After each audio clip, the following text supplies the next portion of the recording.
виступав. Пане Степане, от маємо дзвінки з Криму, і люди кажуть, що ми не бачимо якихось чітких сигналів. Вам не здається, що 28 років незалежності, а історія якось циклічно повторюється?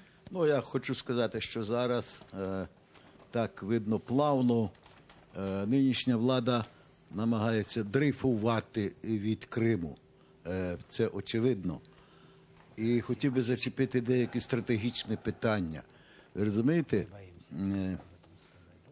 Ось ніхто не піднімав, попередня влада, а теперішня вона взагалі, я сумніваюся, що буде, незаконність побудови Керченського мосту.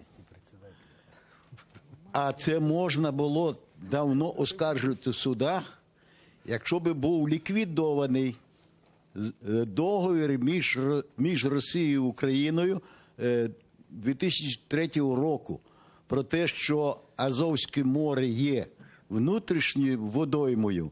І тоді Керченська протока, Україна сама позбавляла Керченську протоку міжнародної артерії водної. Ви розумієте? Якби цей закон був ліквідований, нам відкривалася дорога, звернення до міжнародних судів, до різних організацій і так далі. Це дуже важливий, це страшний закон, який треба давно ліквідувати. Оскільки ми говоримо зараз, більше концентруємо увагу на Криму, то я вже не зачіпаю те, що пов'язано з Азовським морем і взагалі з морськими проблемами України. Ну, сором, що досі діє закон про вільну економічну зону Крим. Ну, це ганьба. І чомусь ніхто з парламентарів. Ну, минулий не хотів, президент не хотів, хоча зверталися. І, до речі, колишній представник президента в Криму пан Бабіч, як тільки заговорив про це публічно, то на третій день Порошенко просто його звільнив. Ми це добре пам'ятаємо. Хоча це був... А з чим ви це пов'язуєте, вибачте? Чому, ви думаєте, це відбувалося? Ви розумієте? Ну, Гроші? в пана президента Зеленського є величезна ілюзія, що можна щось випросити в Путіна. Не можна випросити мир. Ні, я про Порошенка. Ні, чому він звільнив ту людину? Ну чому? Ну це до нього задайте питання. Після публічного виступу, коли критичне зауваження зробив про те, що там інші питання були, а в тому числі згадав закон про вільну економічну зону Крим. І на третій день Порошенко його звільнив. Тому що Порошенко ніяк не хотів.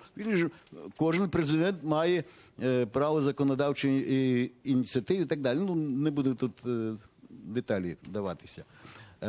І нинішній президент дуже...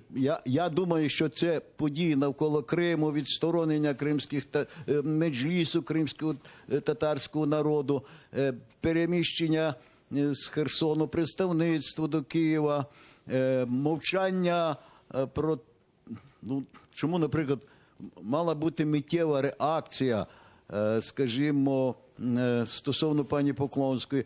По-моєму, проти неї не порушена кримінальна справа. Я знаю точно, що вона не оголошена в розшук. Кримінальна справа. Вона приймала участь на зустрічі Не тільки. Вона і так кримінальна справа порушена. Вона зрадила. Вона була службовою особою, вона була прокурором Криму. Вона зрадила Україну. Тобто є всі підстави порушити кримінальну справу проти неї, оголосити в розшук. Україна мовчить. Ви розумієте? Дуже дякуємо. І зараз